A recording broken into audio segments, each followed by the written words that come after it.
Yo, what is good, everybody? It's your boy, the Strongest Wizard, and tonight is indeed Fight Night, and we have, of course, another OPO6 match here for you guys. We have Caroline Park on the left-hand side with Sakazuki, as well as myself on the right with Charlotte Katakuri, and this is going to go ahead and be a spicy one, just because we have two really big buffs happening on both sides here. We have the inclusion of Tashigi.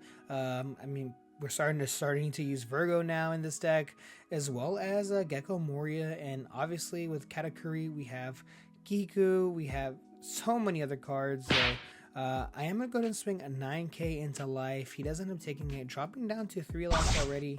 And now with 4 active Dawn, it looks like he's going to go ahead and use leader ability here to pitch 3 cost Hina to draw a card. And with 4 active Dawn, what is he going to do? Possibly just drop the 4 cost Porcelino, then swing into life. Yes, so we see a 5k swing going into life.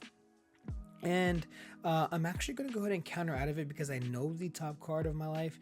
And so he's going to go ahead and drop the 4 cost Porcelino and passing turn. So now with 5 active Dawn, unfortunately, I just don't have really no low-end characters. I actually have a Cracker, so I am kind of lying here, but I just wanted the Cracker to... I just was afraid that it just would get 0 value. Eruption into Houndblaze, I know he has one of those, I'm sure he does. And I just didn't really want to lose it. I'd rather keep the 1k counter in hand. But I guess getting rid of 2 cards, those 2 cards in particular, probably would have been good. So I do think that is a misplay on my end. I still would have been able to swing 7k into life. Definitely a missed opportunity on my end. So it looks like we are going to go ahead and probably swing 7k into life. No, easy 5k into life. I am going to go ahead and counter out with that 1k counter, of course, with that Cracker, dropping the brand new Tashigi to grab a 4 cost Kuzan. Yeah, 4 cost Kuzan, playing the 4 cost Kuzan to draw a card and passing turn. Now that card is an absolute nightmare in this matchup. Very, very good card, of course. Being able to pop slash KO slash bottom deck all my cards, but unfortunately I just have 2k counters and 10 cost big moms in my hand, so swinging huge still and passing the turn. Caroline Park is currently at 1 life, so hopefully I can play this right, I get lucky on my triggers, and yeah, we call it a day. Let's see if Caroline Park does get in the way of that. So we see an easy 5k swing going into live.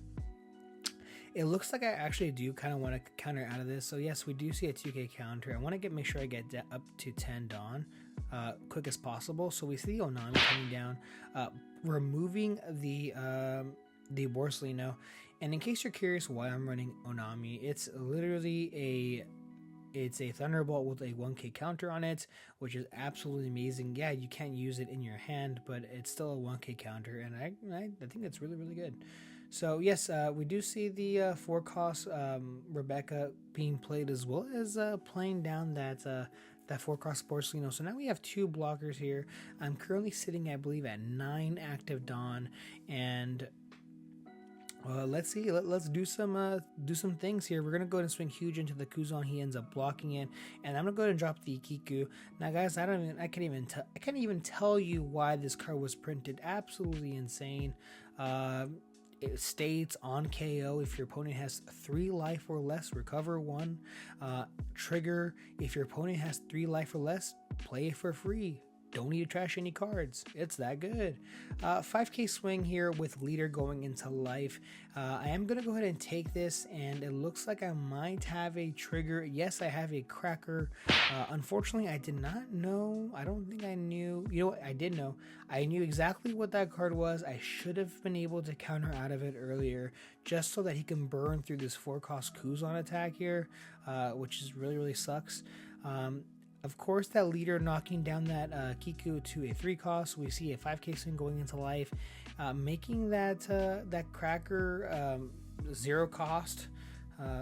Good times here. But I am going to go ahead and 2k counter out of this, and we do see these. Does it looks like a 7 cost? No, we see the Houndblaze to bottom deck Cracker, and now we are swinging 7k into life. He's going to go ahead and trigger the Onami, hitting the Cracker, I'm sorry, the Porcelino, and then playing the Porcelino to bottom deck my character.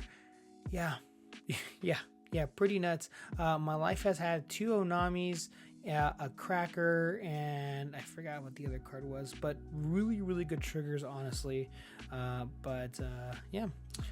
Using leader ability here to pitch the Hina and passing turn. And let's see here, we're finally at 10 Dawn, so I'm going to swing 5k into this Kuzan. He counters out of it, and now I drop the 10 cost Big Mom and pass turn. I feel like I definitely had to do that. I didn't have any other cards to play other than 10 cost Big Mom.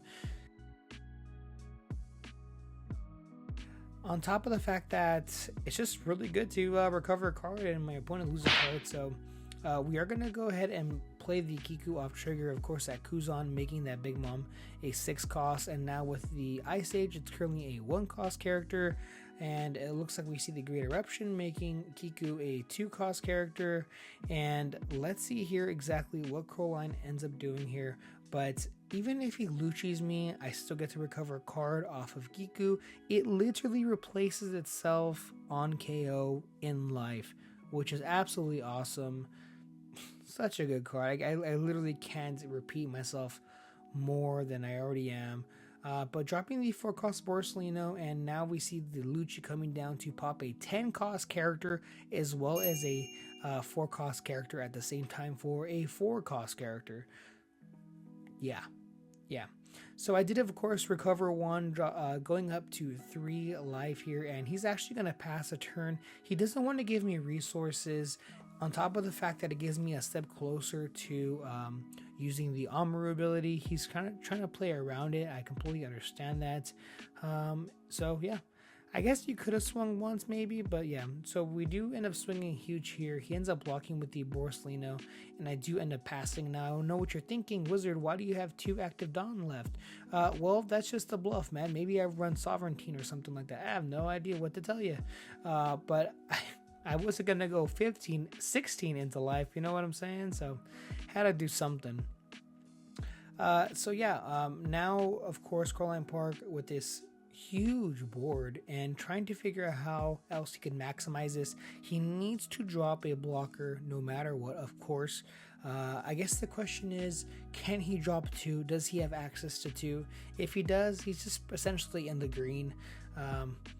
But unless I see something nice and trigger, that'd be pretty awesome. We see a 5k swing going into life here. I can 2k counter out of this, as well as Onami counter, which I do end up doing. And now we see a 6k swing going into life. I do end up taking it. Now this next card is Amaru.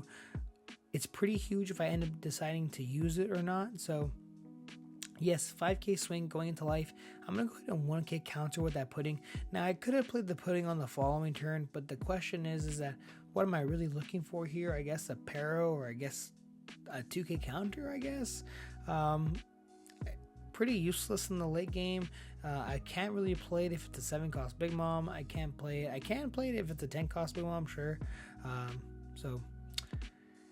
Yeah, not too sure here. Of course, we do have a ton of active Dawn left for Crowline Park, and looks like we did end up trashing out that Gecko Moria from our hand, so not really needing it there. So we do see a 9k swing going into life. I think I have to take this because I only have 2 beige as well as an Amaru in my hand as well. So yes, we see the trigger happening to recover 1 more. I possibly should have just kept it in hand, but we are going to go ahead and see that Rebecca coming down, and he's also going to drop that Sabo, drawing 2, trashing 2. And guys, even if I had Thunderbolts or 15 Amarus in my hand, it would not matter because of that Sabo. 5 cost blocker is extremely good, and also protection from KO is absolutely insane for the turn. So let's see here exactly what I want to do. I'm going to go ahead and swing huge into life. This is an easy block from Rebecca, and yes, they do end up doing so. I'm going to go ahead and drop the Peril. Finally, some sort of character that's made for the early / mid game. So we see a 7k swing going into life. I end up taking it, and now we see another 7k into life, and that beige is going to go actually hit that Borsalino. And with a 9k swing, Crowline Park does end up taking it.